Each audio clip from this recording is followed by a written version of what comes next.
এই যে দেখো ভোগ দিয়েছিল জগন্নাথের ভোগ, আমাদের রথতলা জগন্নাথের মন্দির আছে, তো ভোগ দিয়েছিল, সেই ভোগ নিয়ে আসলাম। এই যে একটা অন্য ভোগ দিয়েছে, দেখো বেগুন ভাজা, আর এটা হচ্ছে শাক দিয়েছে, আর একটা দেখছি কি দিয়েছে খুলিনি, খুলে দেখাচ্ছি। এটাতে দিয়েছে ডাল, ধনে পাতা কারি পাতা দিয়ে একটা সবজি দিয়েছে, সবজি, এটাতে হয়তো চাটনি মনে হচ্ছে।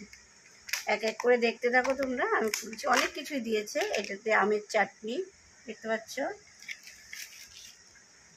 এটাতে আবার কি দিয়েছে দেখি, অনেকগুলো কন্টেনার দিয়েছে,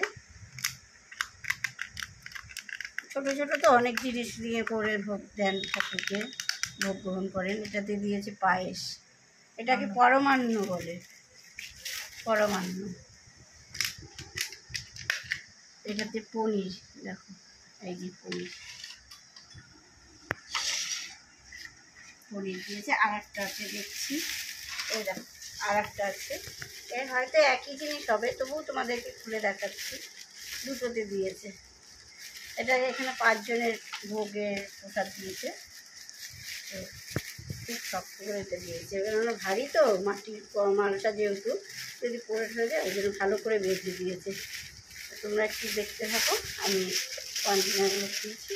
একই জিনিস, এটাতেও পায়েস দিয়েছে, তাও খুলে দেখাচ্ছি। এটা তো পনিরের তরকারি, বললাম না একই জিনিস, একই জিনিস দিয়েছে।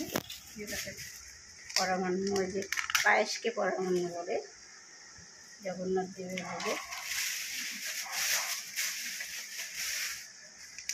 সবজি, এটাতে সবজি, এটাতেও ডাল,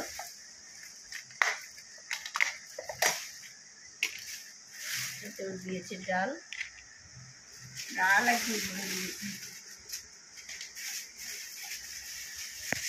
এই দেখো এটাতেও অন্ন দিয়েছে।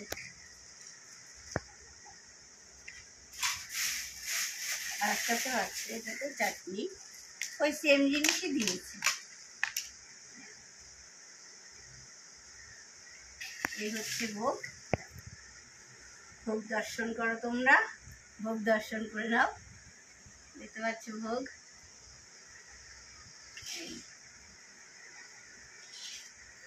এই ভোগ খেতে কার কার ভালো লাগে? আমার তো খুব ভালো লাগে ভোগ খেতে। তো তোমরা যদি রথতলাতে কাছাকাছি থাকো, এরকম ভোগ চড়িয়ে তোমরা ভোগ নিয়ে আসতে পারো। ভোগ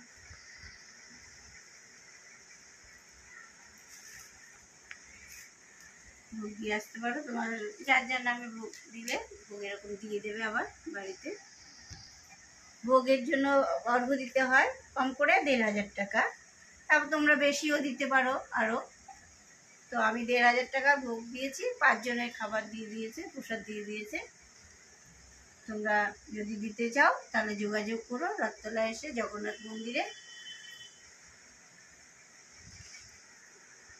ভিডিওটি ভালো লাগলে লাইক করো, শেয়ার, কমেন্ট করে জানিও।